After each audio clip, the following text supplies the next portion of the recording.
Hey, welcome to my video. I'm so glad you're here. You're so pretty.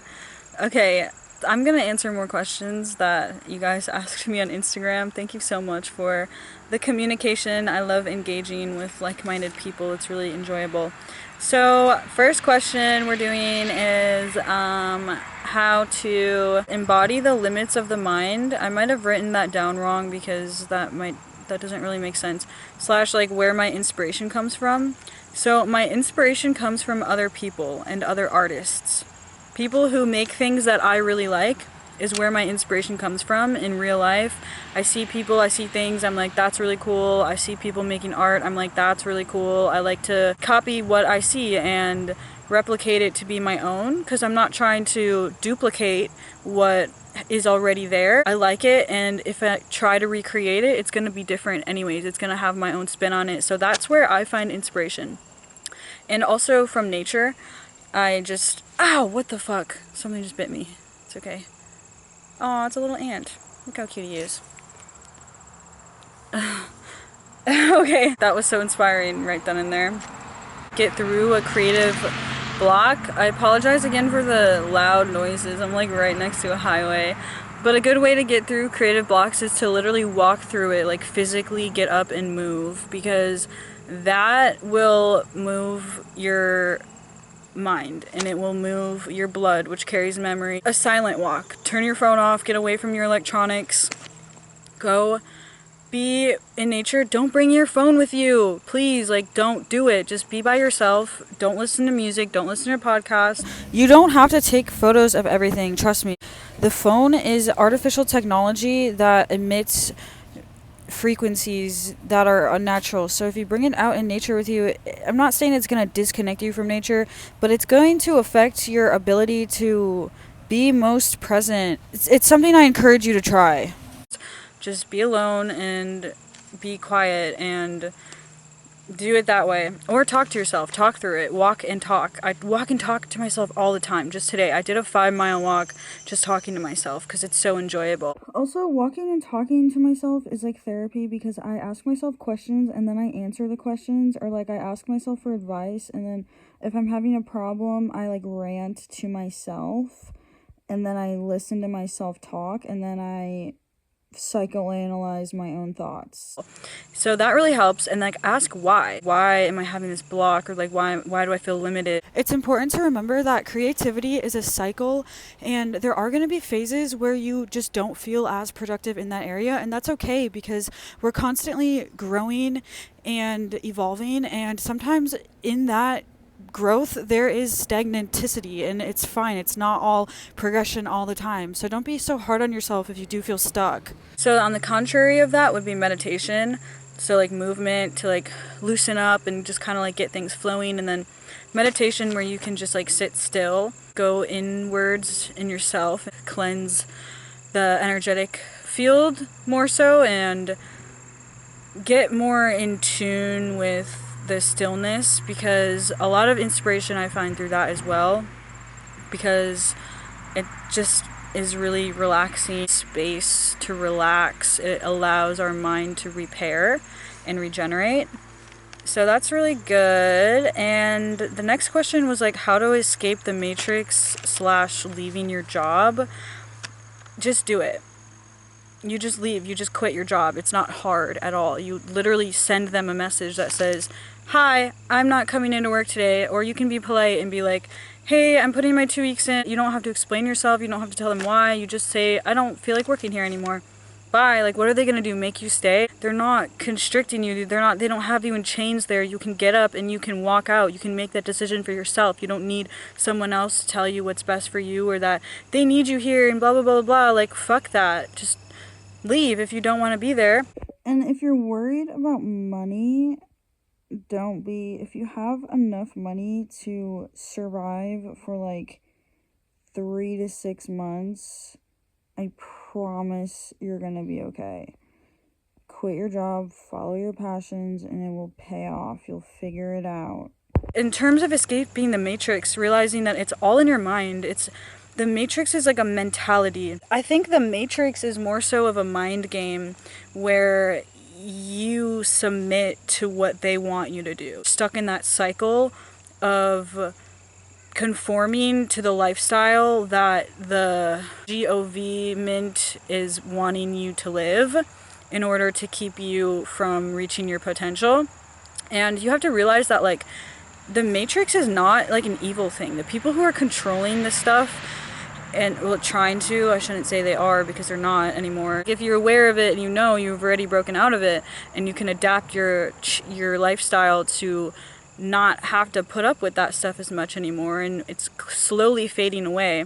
I also hear a lot of hippies talking about money is evil and money is matrix and blah blah blah. I do not resonate with that at all. I think you have free will and choice to do what you want with the tools that we're given, and I think every single thing in this world can be a blessing if we use it to our advantage. Nothing is here to hurt us or destroy us unless we are seeing it in that way. You can avoid things that you don't like, and you don't have to blame the Matrix for why you hate your life. The Matrix is scarcity-based and fear-based, and a system set up to make us think that we have to rely on some outside source, you know what I'm talking about, in order to survive. And that is not true. Obviously, we know that. So we're aware that we can not follow those constrictions, and that's what breaking out of it is, I think.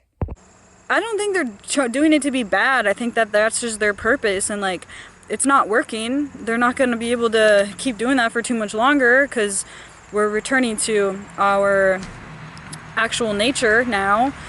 But I think it's just realizing, like, not to be fearful around it and not to fear the Matrix, because you are the Matrix. You created this. You decided to come here at this time for Earth. You're not being punished or anything. You have a choice. They say, oh, you have to have this in order to do this, but you don't, and we know that. So if you know that, then you know, and then that's as easy as that. Don't fear it. Just work around it and ignore it, because the more you focus on it, the more it's gonna be involved in your life. So just ignore it, I guess. I hope that makes sense.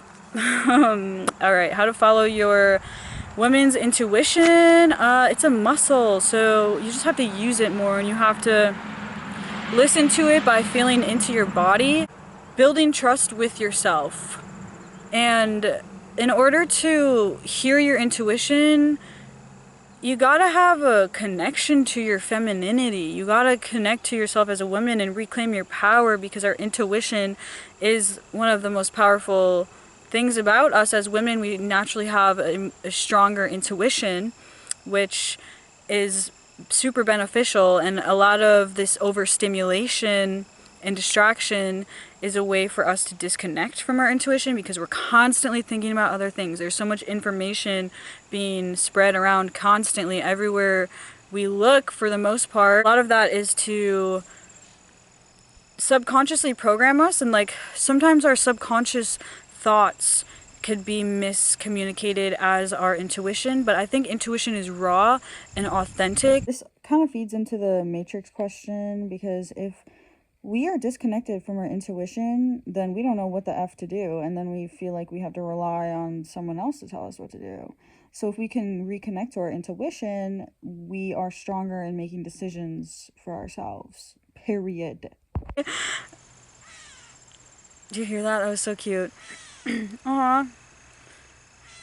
Aww.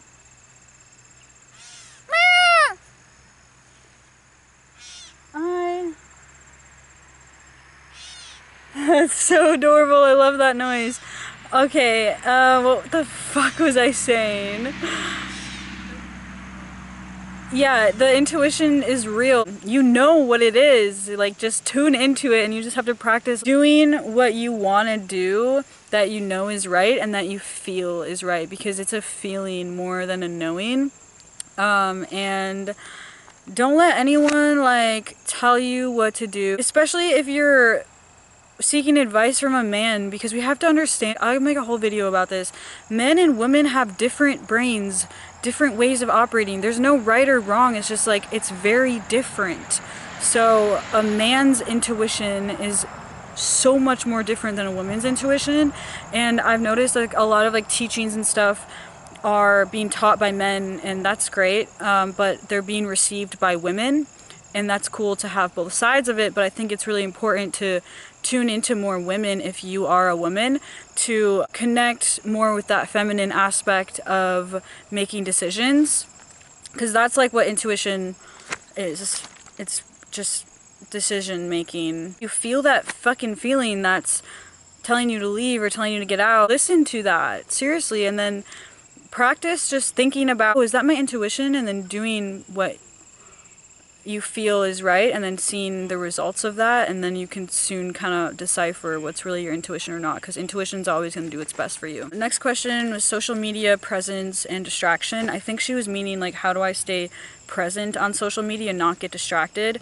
That's a really good question, because I've been addicted to the internet for many years, and I'm getting a lot better at controlling that. And so for me personally, I noticed that I'm addicted to just looking at my phone. I don't even have to be on social media. I am just, if I don't have phone service, I will find something to do on my phone. I'll look at my screen. I'll literally just be mindlessly. And in those moments where I catch myself doing that, I just have to stop. Just put it away and do something else. If you're staring at your phone all the time, it just means that you're bored and you need to have something productive to work on or a hobby to pick up, because you just want to be doing something with your hands and stimulating your mind, and that's not going to produce true dopamine and serotonin. It's probably just going to make you feel worse.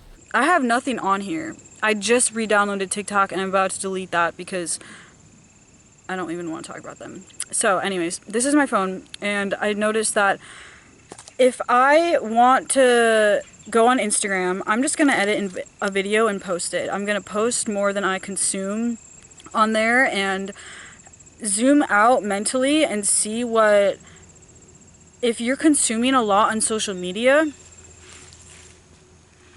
my foot is numb. Think about how much time you're wasting. So much information that's on there that doesn't really matter. Like, if you're constantly consuming things that you're like, oh, this is really, this is good information and this is really positive content, that's good, I guess, but how much of that are you really retaining?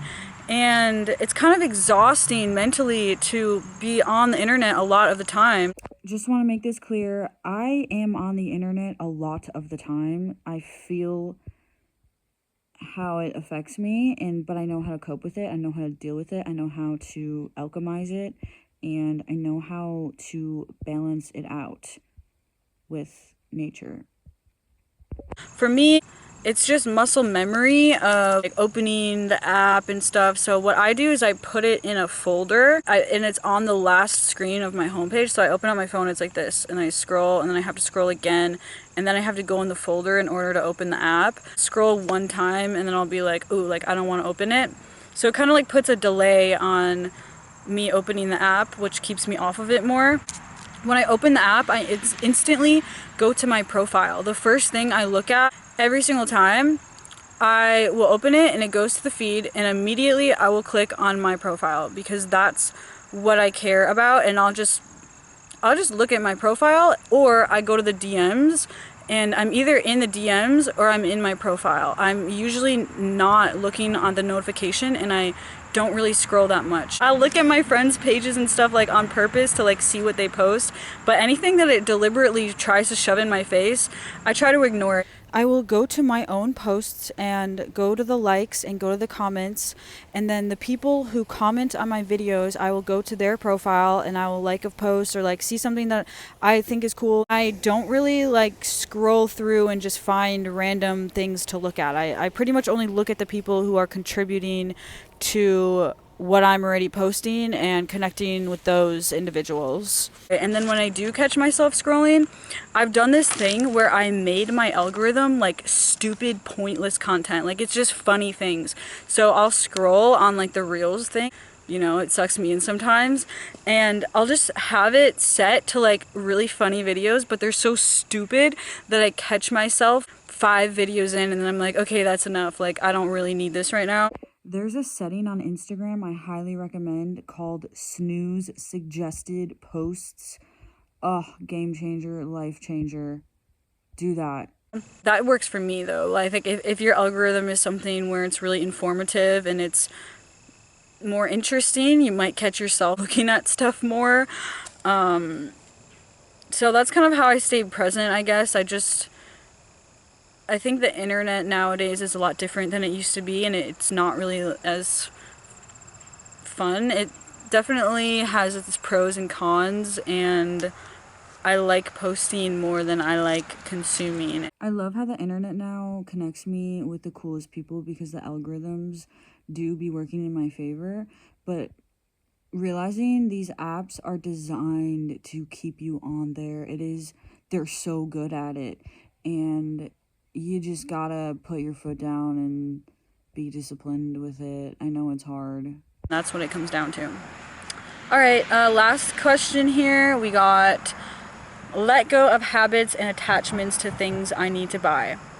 So this is something that I'm still working through because I am really addicted to buying clothes, and jewelry is like, if you want to get me a gift, get me nice jewelry, okay? Because it's valuable, and I wear it, and it's just everything to me. So I do be buying clothes and I do be buying jewelry, which is fine. But I think the impulse of buying stuff is what she's talking about. And I just say, like, replace the habit with something else.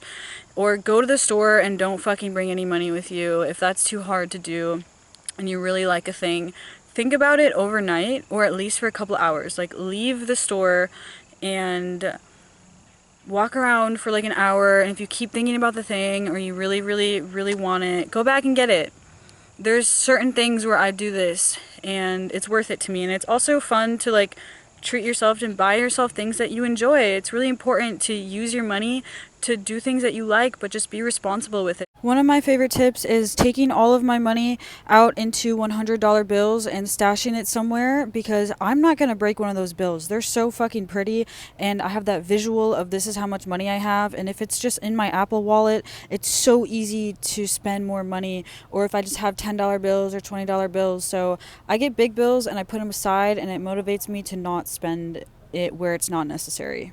Don't be spending half of your budget on something that's kind of useless. Like, be smart with your investments and realize that where you put your money is how it's going to come back to you. So I really enjoy spending money. I love the flow of that exchange, and the more I give my money to people who I think deserve it, the more money I find myself making, purchasing things that I think are really important and things that are gonna benefit my life in the long run, rather than just instant satisfaction or instant gratification.